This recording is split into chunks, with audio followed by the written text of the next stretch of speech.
Punto de Vista con Don Chu. Hola, soy Pablo Bobiosa. Esto es Punto de Vista con Don Chuy. ¡Arrancamos!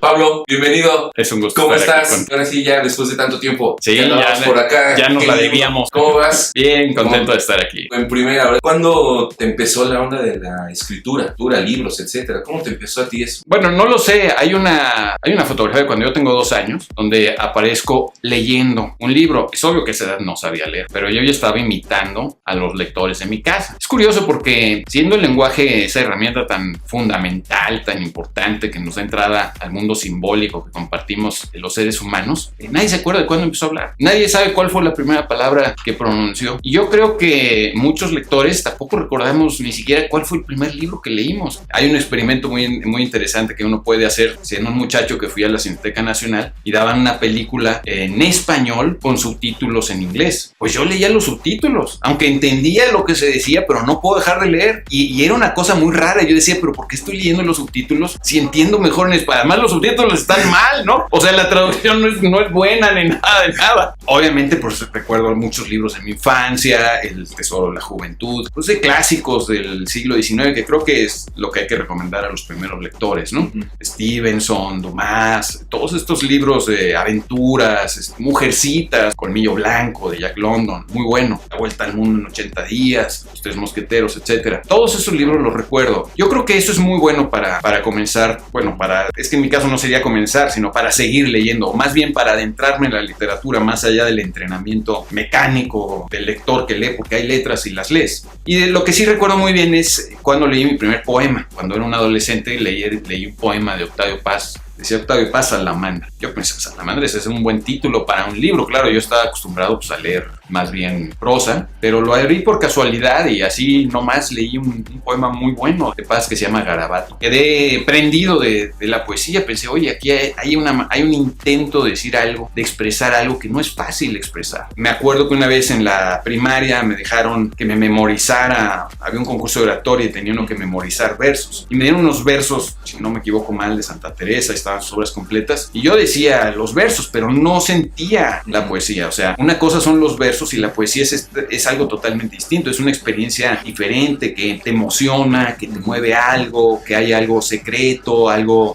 misterioso dentro de ella. No pueden ser simplemente recitar versos, ¿no? Lamentablemente en México tenemos muchísima esta costumbre de la oratoria, de la declamación. Y yo creo que muchas veces eso es una barrera para entrar a la verdadera poesía. Tristemente la noticia de hoy, falleció Sergio Pitol. Sí, pues sí, cara. ¿Tuviste tú algún acercamiento con él? Sí, bueno, primero tuve la fortuna de que un tiempo él fue vecino de Coyoacán. Me lo encontraba en la calle con relativa frecuencia. Siempre fue un hombre educadísimo, enormemente amable y además muy generoso en todos los sentidos de la palabra. Un maravilloso traductor. No solamente sus libros no solamente trataban de sus libros, sino que muchos de sus libros te abren a otras literaturas. Libros como El Arte de la Fuga son una absoluta maravilla, inclasificables porque son un poco memorias, pero también son ensayos, también son libros de divulgación. Realmente un autor estupendo. Él, en lo personal, también, después de esa experiencia que yo tuve cuando era joven, que me lo encontraba, después me inscribí a un curso que daba él en el Centro Nacional de las Artes sobre literatura, ni siquiera sobre literatura rusa, ni siquiera sobre Chejov. Era estrictamente sobre las novelas cortas de Chejov. Obviamente, para hablar de las novelas cortas de Chejov, Sergio Pitol te ofrecía un pequeño panorama de la literatura. Fueron sesiones inolvidables. Todavía me acuerdo que cuando me lo encontré ahí antes de la primera sesión, no me había acordado de esto. Me acerco a saludar y me dice, ay, cada vez estoy más nervioso.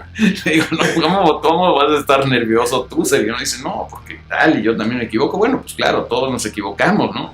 Incluso Sergio Pitol, que no creo que se haya equivocado en lo más mínimo en aquellas clases, pero bueno, era un hombre tímido y un ser humano maravilloso. Y un gran escritor, cosa que es excepcional porque muchos muy buenos escritores no son personas de trato fino o elegante con los demás, ¿no? En su caso sí, él era un caballero. De los textos de Sergio, ¿alguna frase, algo que se te haya quedado grabado cuando lo conociste así? Bueno, también debo decir esto, que tuve la oportunidad de reseñar uno de los libros de Sergio Pitol publicados en España antes que en México, El Vals de Mefisto, publicado por Anagrama antes que en México. Y tuve la oportunidad de escribir sobre ese libro en el Semanario Cultural de Novedades. Si ahorita recomendara un libro de Sergio Pitol, estoy entre sus sus relatos, pero creo que sobre todo recomendaría El arte de la fuga. A mí, que me gusta el ensayo, que me hace una mezcla maravillosa del testimonio de un gran lector. Y nos enseña a leer, que eso es algo que hace mucha falta, a leer bien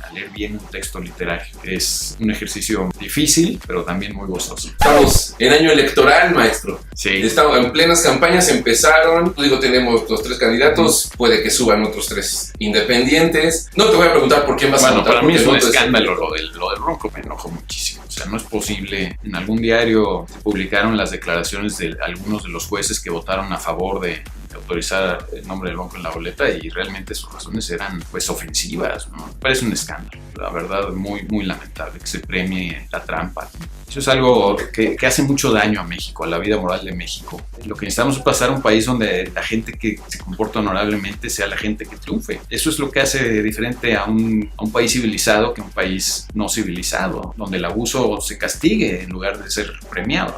No sé, si habría que hacer un comentario político, quizá habría que recordar eso que decía Ortega y Gasset, que decía que ser de izquierdas o ser de derechas eran solamente 2 maneras de ser estúpido.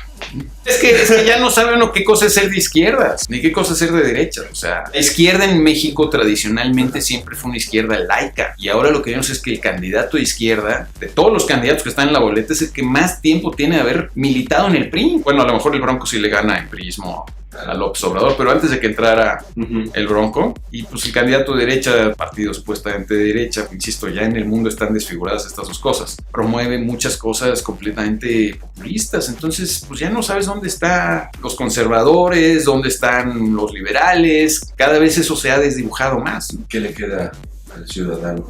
Pues no sé, elegir el menos peor, ¿no? Yo creo que hay que elegir al que presente menos riesgos para la economía y la vida social, lo cual no es nada fácil de decir. O sea, lo que yo lamento es que no haya en la boleta ni un solo candidato que promueva un Estado más pequeño y más eficiente, con menos burocracia, con menos impuestos, menos intervencionista, que permita que la gente tome sus decisiones. Mira, cuando yo viajo por México, hay unas ciudades que me parecen increíbles cómo han crecido económicamente. Y no ha sido que el Estado llegue con grandes planes e invierta en grandes proyectos y diga, aquí vamos a levantar tal refinería, tal torre del centenario para crear prosperidad. No, sino simplemente que no les estorbe a la iniciativa ciudadana. En México hay una vitalidad, hay una creatividad enorme. Lo que necesitamos es que esa creatividad pueda seguir fluyendo. Yo fui empresario, pequeño empresario, y me consta que el peor de todos los socios es el gobierno. Estorba muchísimo. Permisos, regulaciones, impuestos. Realmente es demencial. Lo que tienen que hacer los empresarios en México son heroicos. Y finalmente la verdadera riqueza, es decir, la riqueza que es sostenible en el largo plazo, pues tiene que venir de las empresas. La idea de volver a un México con el que algunos candidatos sueñan, donde el Estado rija, el Estado decida qué es lo que hay que hacer, promueva, haga, es completamente imposible. Los estados no tienen esa flexibilidad, esa rapidez de respuesta, esa capacidad para permitir que la creatividad fluya. Cualquier cosa que se hace con el Estado es demencial la cantidad de burocracia que uno tiene que superar para poder hacer algo. Y México no va a poder seguir adelante con un Estado pesado, gordo. Eso no nos va a funcionar.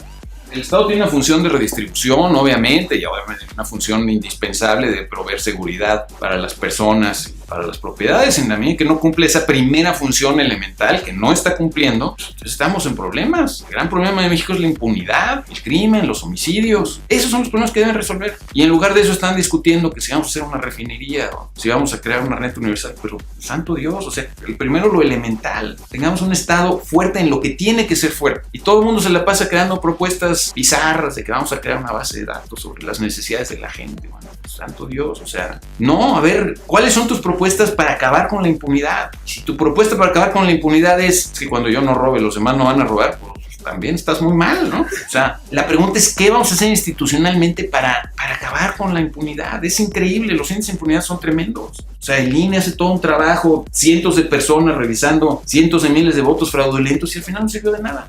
La Auditoría Superior de la Federación hace un trabajo excelente, reporta montones de casos de dinero mal manejado, de corrupción, etcétera, y al final no pasa nada. Tenemos una Secretaría de la Función Pública, crea papeles y que estorba muchísimo a toda la gente honorable que quiera mover un dedo dentro del Estado, pero al final no sirve para nada, porque los peces gordos con miles de millones de pesos mal habidos, no pasa nada, no hace nada, no llega a nada. Y en cambio el que va ahí a pedir una chambita y no sé qué, pues tiene que sufrir y pasar y pasar. Entonces, eso no puede continuar. Y yo no veo entre los candidatos, al menos las propuestas que ha armado la sociedad civil, etcétera, hay por ahí un camino que se ve. Entonces, bueno, sí tenemos graves problemas. Yo no opino de política, no sé por qué vine a meter aquí contigo. Muchísimas gracias por venir. Y aparte de así, te sacamos la sopa. Gracias por venir. Es éxito en todo. Seguimos leyendo tus artículos y tus columnas. Seguro. Amiguitos, esto fue Punto de Vista con Don Chu. Nos vemos la próxima.